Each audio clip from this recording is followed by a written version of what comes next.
सदस्य नमन बिस्कल कोनगाड़ी जी। अध्यक्ष महोदय, मेरा ध्यान आकर्षण का प्रश्न अल्पसंख्यक माध्यमिक विद्यालयों को लेकर है, जो अति महत्वपूर्ण है। अध्यक्ष महोदय, अल्पसंख्यक माध्यमिक विद्यालयों के द्वारा जो गुणवत्तापूर्ण शिक्षा को जो सराहनीय रहा है और इसको बेहतर करने के लिए हमारे जो पिछली सरकार ने जो रोक लगा रखी थी नियुक्ति को लेकर, हमारे माननीय मुख्यमंत्री जी के पहल पर अल्पसंख्यक विद्यालयों की नियुक्तियों को फिर से चालू किया गया और नियमानुकूल नियुक्तियां होने के बाद भी अभी भी कुछ वैसे पदाधिकारी हैं जो अल्पसंख्यक विद्यालयों में नियुक्त शिक्षकों का अनुमोदन नहीं कर रहे हैं, जिससे शिक्षण कार्य बाधित हो रहा है, गुणवत्तापूर्ण शिक्षण कार्य। और हमारे चयनित अभ्यर्थियों को भी माननीय सदस्य, आप पूछिए, क्या पूछना चाहते हैं? ठीक है, मैं जवाब प्राप्त है। मैं सिर्फ इसलिए बता रहा था कि कितना महत्वपूर्ण है यह क्वेश्चन और किस तरह से साजिश रचा जा रहा है अल्पसंख्यक विद्यालयों को, इसलिए मैं उस बात को रख रहा था। अध्यक्ष महोदय, जवाब मिला है, जो लंबा जवाब है उसमें कई नियमों को बताया गया है, जिसमें यह भी बताया गया है कि पहले किस आधार पर शिक्षकों का नियुक्ति और अनुमोदन होता है और अभी 2025 के आधार पर होना है। अभी माननीय सदस्य, अभी तक आप पूछे ही नहीं, प्रश्न के अंदर में जहां तक आप संतुष्ट नहीं है, मेरा पहला पूरक यह है अध्यक्ष महोदय, क्या गैर सरकारी सहायता प्राप्त अल्पसंख्यक माध्यमिक विद्यालयों को सरकार द्वारा नियुक्त पदाधिकारी द्वारा विद्यालय में नियुक्त सहायक शिक्षकों के विरुद्ध नवनियुक्त प्रक्रिया के लिए विज्ञापन की स्वीकृति दी गई थी या नहीं, ये मैं पहला मेरा पूरा जो जानना चाहता हूं। माननीय मंत्री जी।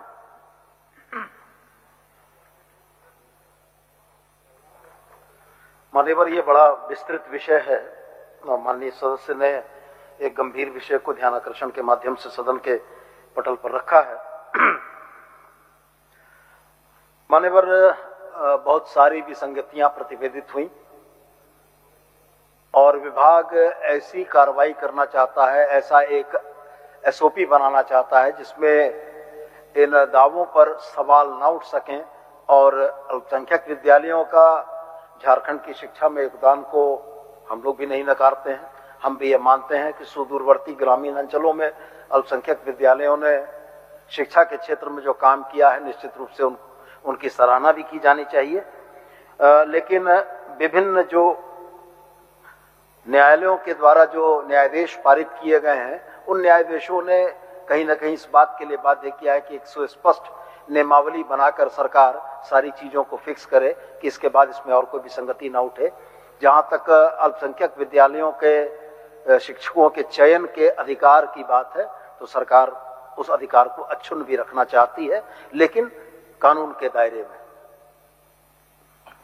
अध्यक्ष महोदय, मैं आपके माध्यम से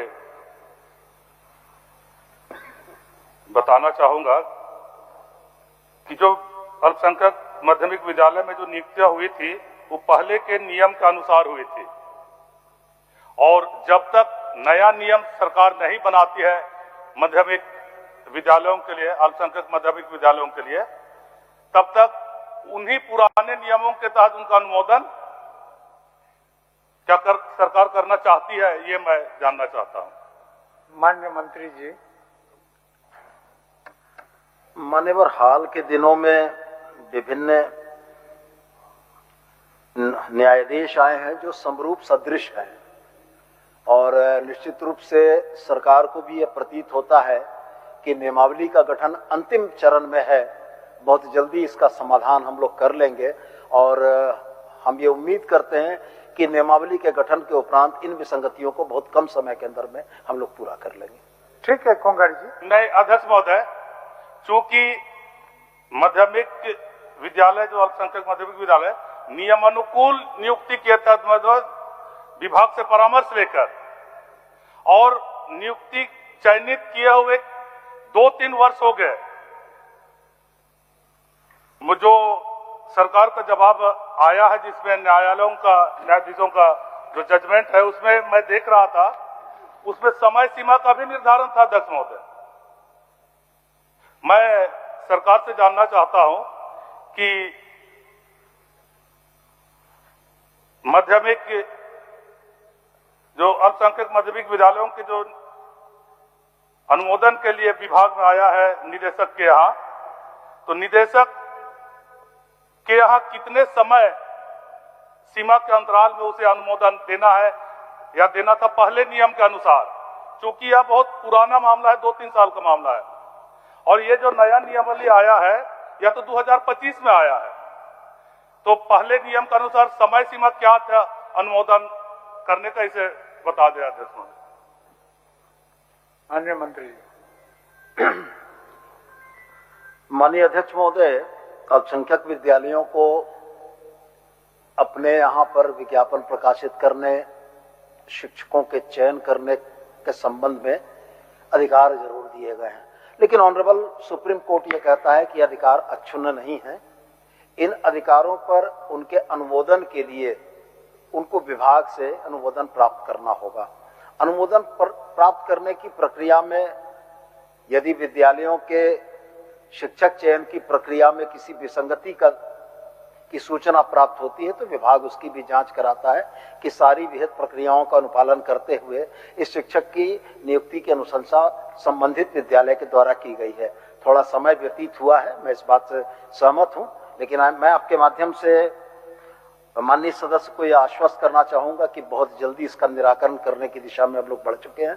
प्राथमिक विद्यालयों के लिए नियमावली गठित की जा चुकी है, माध्यमिक विद्यालयों के लिए नियमावली का गठन अंतिम चरण में है और बहुत जल्दी हम लोग इसका एक सम्यक समाधान निकाल देंगे जिसमें किसी को भी आपत्ति नहीं होगी।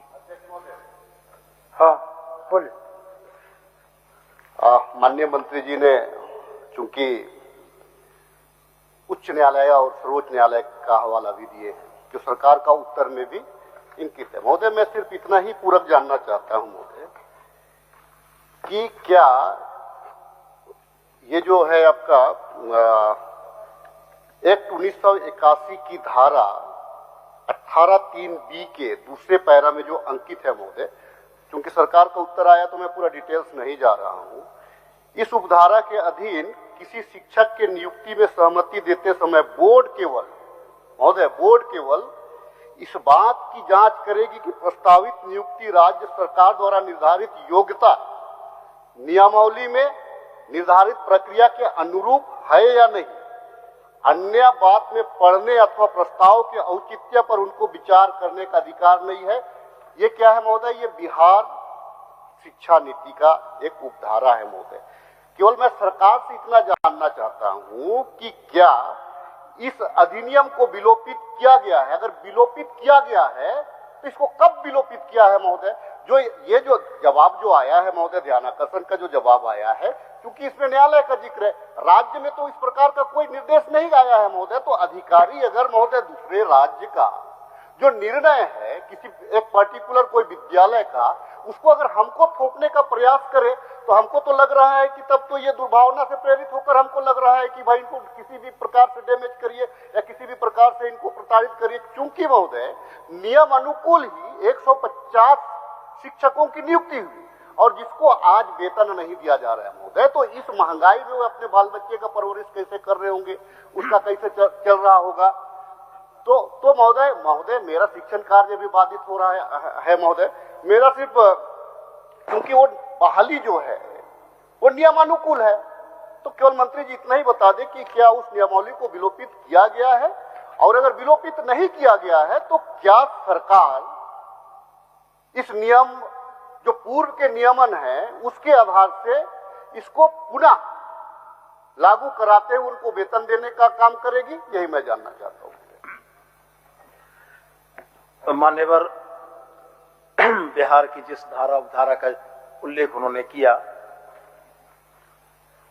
उसके विलोपन की सूचना विभाग के द्वारा तो अभी तक नहीं दी गई है, लेकिन मेरा यह स्पष्ट मानना है कि honourable supreme court highest court of the land है, अगर वो दिल्ली में बैठकर एक न्याय निर्णय सुनाता है तो वो भले झारखंड के लिए आप उसको निर्णय ना माने, लेकिन वो लागू झारखंड होता है। ऑनरेबल सुप्रीम कोर्ट ने बहुत स्पष्ट अपने न्यायाधीश में कहा है कि उनके अधिकार अक्षुण्ण रहें, लेकिन सरकार के जो नियम है उन सरकार के नियमों का अनुपालन भी अल्पसंख्यक विद्यालयों को करना होगा। मैं यह मानता हूं कि शिक्षकों की नियुक्ति के अनुमोदन में विलंब हुआ है और इस विलंब में चाहे किसी अफसर के वेस्टेड इंटरेस्ट हों, प्रक्रिया की गलतियां हों, इन्हीं तमाम चीजों को संज्ञान में लेते हुए सरकार ने नियमावली के गठन की प्रक्रिया को शुरू किया है, जो कि अंतिम चरण में है। और मैं समझता हूं कि ये नियमावली प्रवृत्त होते ही इन तमाम विसंगतियों का निराकरण हो जाएगा और माननीय सदस्यों के प्रश्नों के उत्तर भी मिल जाएंगे। ठीक है अध्यक्ष महोदय, मैं सिर्फ इतना ही, मैं इसी को तो माननीय मंत्री जी भी जो इसका जवाब दे रहे हैं कि भाई इस प्रकार का कि जो अधिनियम, जो कोई नए नियम आए नहीं है और माननीय सर्वोच्च न्यायालय कहाँ हस्तक्षेप करने के लिए बोल रहे हैं महोदय। और जो बहाली हुआ है, शिक्षकों की जो नियुक्ति हुई है महोदय, वो तो नियम अनुकूल है महोदय। तो नियम अनुकूल होते हुए भी अगर उनके अधिकारों पर अगर हस्तक्षेप किया जाए महोदय, तो ये तो दुर्भाग्यपूर्ण है महोदय। मैं इस सदन के माध्यम से ये कह सकता हूं महोदय कि अगर आज महोदय माननीय विधायक के रूप में राजेश कच्छप अगर इस सदन में बोल पा रहा है महोदय, तो ही अल्पसंख्यक विद्यालयों का देन है महोदय, जो आज सदन में खड़ा होकर के आपके सम्मुख यहाँ पे बोलने का साहस कर रहा है महोदय। माननीय सदस्य के यह कहने से पहले अल्पसंख्यक विद्यालयों के झारखंड गठन और झारखंड में शिक्षा के क्षेत्र में योगदान पर मैंने स्वयं सराहना की। मैंने स्वयं इस बात को कहा कि सुदूरवर्ती ग्रामीण अंचलों में, जंगलों में, पहाड़ों में शिक्षा देने के उनके जो प्रयास थे, उनकी हम लोग भी सराहना करते हैं। मान्यवर बहुत स्पष्ट लिखता है, माननीय उच्च न्यायालय द्वारा पारित विभिन्न न्यायाधीशों में यह स्पष्ट कहा गया है कि संविधान के अनुच्छेद 29 एवं 30 के बंदों के अधीन अल्पसंख्यक सहायता प्राप्त विद्यालयों की प्रबंध समिति को प्रदत्त प्रशासन का अधिकार निर्बाध नहीं है।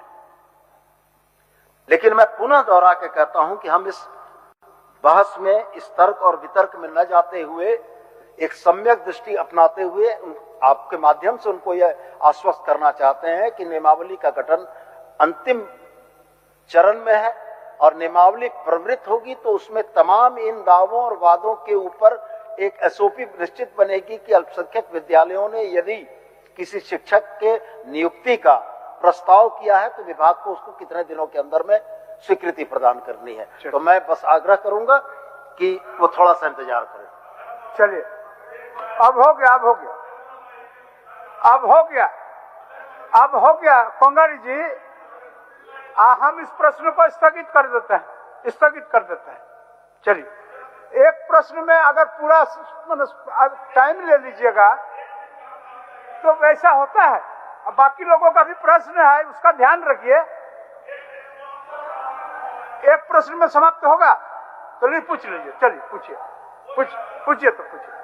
मैं सिर्फ इतना जानना चाहता हूं अध्यक्ष महोदय, नया नियमावली बनने के पश्चात क्या नियमानुकूल नियुक्त और चयनित शिक्षकों को अनुमोदन सरकार करेगी या नहीं, और ये जो प्रक्रियाधीन है, यह प्रक्रियाधीन का अभी कहां तक है, किस स्टेज में, इसके भी जानकारी हमें चाहिए।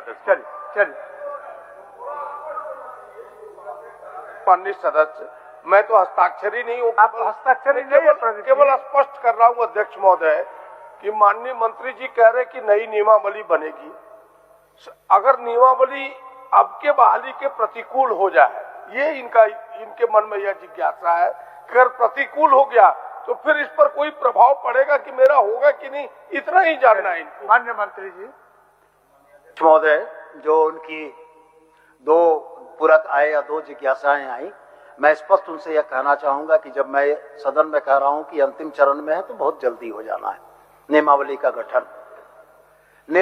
गठन जल्दी हो जाना एक विषय है, और जिन योग्य और अर्हताधारी शिक्षकों की अनुशंसा स्कूल प्रबंधन समिति के द्वारा की गई है, उनके दावों और उनकी बातों को सरकार निश्चित रूप से नियमावली में रखेगी और हम कतई ये नहीं चाहेंगे कि जिन लोगों ने पिछले 2-2.5 वर्षों से वहां पर काम किया है वो नियमावली के किसी एक नियम या